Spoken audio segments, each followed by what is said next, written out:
Pinang Tunggal. Sila. Terima kasih Datuk Seri Tuan Yang Dipertua. Bayu berhembus di pagi hari, indah seroja bunga di taman.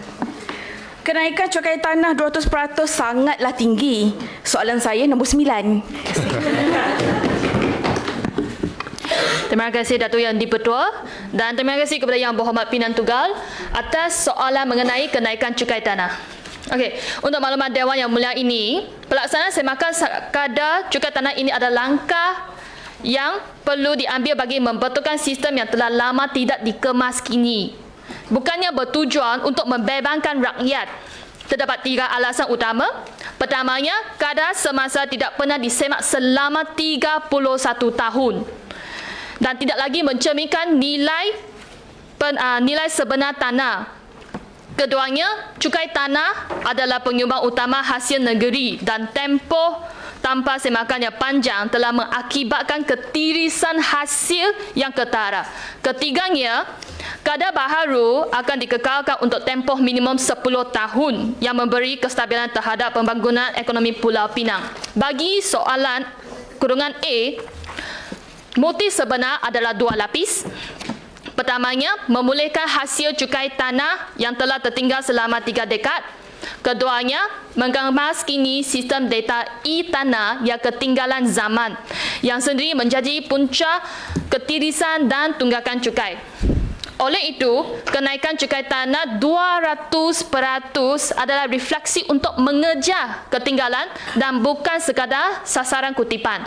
Jawapan kepada soalan B, justifikasi cukai minimum ke atas tanah ibadat adalah terutamanya sebagai pengawal selia untuk mencegah penyalahgunaan kategori pengecualian cukai. Kami nak memastikan mana-mana aktiviti perniagaan di atas tanah ibadat turut menyumbang kepada hasil negeri.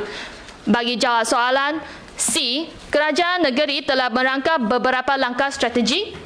Pertamanya, kenaikan cukai tanah tersebut tertumpu kepada kategori perindustrian dan perniagaan yang mempunyai ruang keuntungan yang lebih lumayan.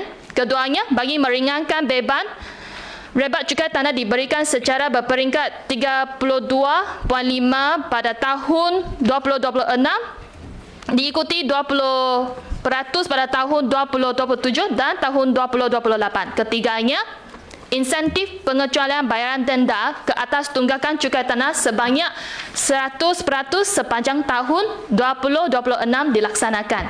Sekian, terima kasih. Terima kasih. Tambahan Tuan-Tuan. Terima kasih. Hakikatnya YB, rakyat sangat terbeban. Rakyat sangat terbeban dalam keadaan ekonomi ketika ini.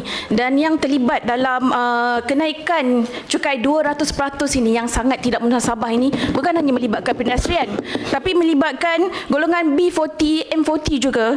Dan petani kecil, organisasi agama juga terlibat. Kena cukai tanah, tanah kubur pun kena cukai tanah. Masjid, rumah ibadat bukan Islam. Itu saya rasa sangat tidak munasabah. Satu. Soalan kedua saya adalah, soalan tambahan kedua. Jelaskan mengapa kerajaan negeri gagal melaksanakan kutipan tunggakan cukai petak berjumlah 6 juta ringgit tahun ini, iaitu 50% daripada tunggakan keseluruhan, iaitu 12 juta cukai tanah yang sepatutnya dikutip. Adakah disebabkan kegagalan ini, kerajaan negeri menjadikannya sebagai so-called alasan untuk menaikkan kadar cukai terbaru yang sangat tidak munasabah ini? Terima kasih. Terima kasih Yang Berhormat kawasan Pinang Tunggal. Okey, untuk soalan pertama, cukai tanah adalah, saya nak emphasize dengan izin, cukai tanah 200% ada refleksi untuk mengejar ketinggalan dan bukan sekadar sasaran kutipan. Okey, bagi soalan kedua, saya ingin menjelaskan secara bertulis pada masa hadapan. Terima kasih. Simulasi saja. Kita buat simulasi saja. Cukai tanah kita tangguhkan untuk akan datang. Boleh tak? Ini tanya dia. Tanya je saya. Isu ini sebenarnya dalam persidangan yang sebenar pun ada jawapan yang amat lengkap lah. Ketua Menteri pun bagi contoh pengiraan yang dikatakan 200% itu sebenarnya ada yang cuma naik RM1 saja selepas rebates dan diskaun lah. Dan Ketua Menteri pada masa itu kod satu tanah sawah, satu tanah kelapa sawit, dan satu lagi CM kod adalah tapak perniagaan untuk menjelaskan yang dikatakan peratusan yang tinggi itu, dan dengan contoh-contoh sebenar lah. So mungkin anda boleh masuk ke laman web untuk lihat jawapan yang penuh lah.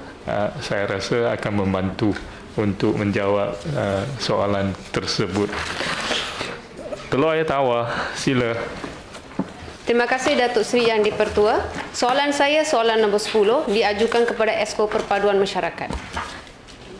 Terima kasih Datuk Yang di-Pertua. Terima kasih Teluk Air Tawar atas soalan apakah program-program anjuran MPKK dalam usaha memupuk perpaduan masyarakat.